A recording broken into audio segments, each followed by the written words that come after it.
గుత్తి వంకాయలు పచ్చి రొయ్యల కూర తయారీ విధానం. 1/2 కిలో రొయ్యలు తీసుకున్నాను. మార్కెట్లో వాళ్ళే క్లీన్ చేసి ఇచ్చేశారు.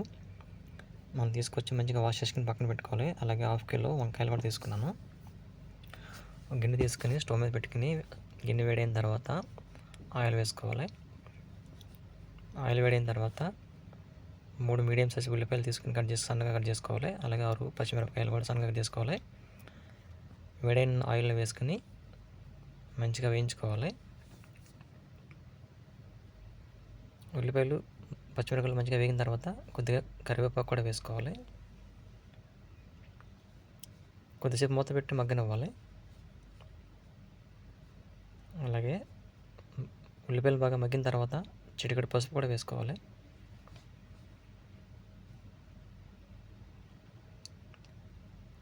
వంకాయలు నీట్గా సాల్ట్ వేసుకుని మంచిగా వాష్ చేసుకోవాలి.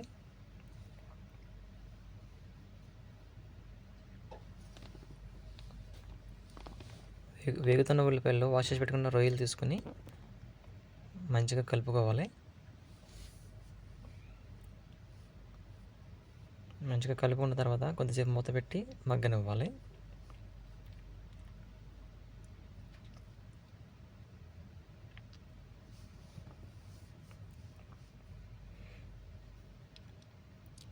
వంకాయలు 4 భాగాలుగా కోసుకున్నాను.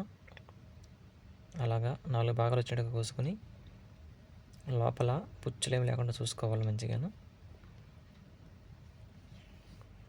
తొడుము ఉంచుకోవాలి. తొడుము ఉంచుకుంటే వంకాయలు విడిపోకుండా ఉంటాయి. కింద కాడ కూడా కట్ చేసేసుకోవాలి. ఇది ఇక్కడ కూడా నీట్గా కట్ చేసుకోవాలి. మంచిగా కట్ చేసుకుని నీట్గా వాష్ చేసుకుని పక్కన పెట్టుకోవాలి. అలాగే చిన్న సైజు నిమ్మకాయ అంత సైజు చింతపండు తీసుకుని నానబెట్టుకుని పెట్టుకోవాలి. వంకాయలు తీసుకుని పచ్చిరొయ్యలు కలిపేసుకోవాలి. పచ్చిరొయ్యలు వంకాయలు మంచిగా కలుపుకోవాలి.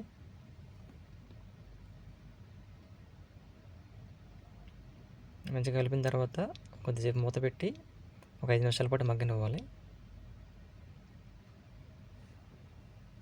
5 నిమిషాలు మగ్గిన తర్వాత తగినంత కారం వేసుకోవాలి. అలాగే తగినంత ఉప్పు కూడా వేసుకోవాలి. సాల్ట్ అయినా పర్వాలేదు, కల్లుప్పు అయినా పర్వాలేదు.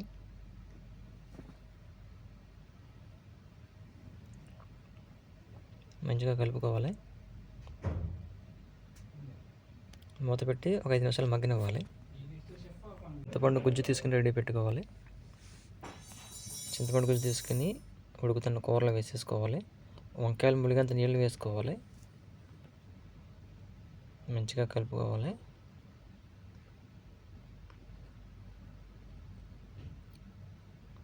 కొద్దిసేపు మూత పెట్టి మగ్గనివ్వాలి. అలాగే ఇలాగా మసాలా పేస్ట్ రెడీ చేసుకోవాలి. చిన్న అల్లం ముక్క, వెల్లిపాయ రేఖలు, ధనియాలు, జీలకర్ర. మసాలా పేస్ట్ రెడీ అయిపోయింది. కూరలో వేసేసుకోవాలి.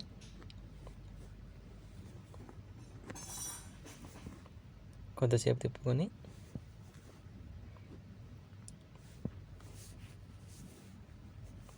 మూత పెట్టి మగ్గనివ్వాలి. ఒక 5 నిమిషాలు మగ్గిన తర్వాత లాస్ట్గా కొత్తిమీర చిన్నగా కట్ చేసుకుని కూరలో వేసేసుకోవాలి. అంతే, ఎంతో టేస్టీగా ఉండే గుత్తి వంకాయ పచ్చి రొయ్యలు కూర తయారైపోతున్నట్టే. ఒక సర్వింగ్ బౌల్ తీసుకుని సర్వ్ చేసేసుకోవచ్చు. అంతేనండి. మీకు నచ్చితే మీరు కూడా ట్రై చేయండి. మీ అభిప్రాయాన్ని కామెంట్ రూపంలో తెలియజేయండి. అలాగే లైక్ చేయండి, సబ్స్క్రైబ్ చేయండి, బెల్ ఐకాన్ కూడా క్లిక్ చేయండి. Thanks for watching.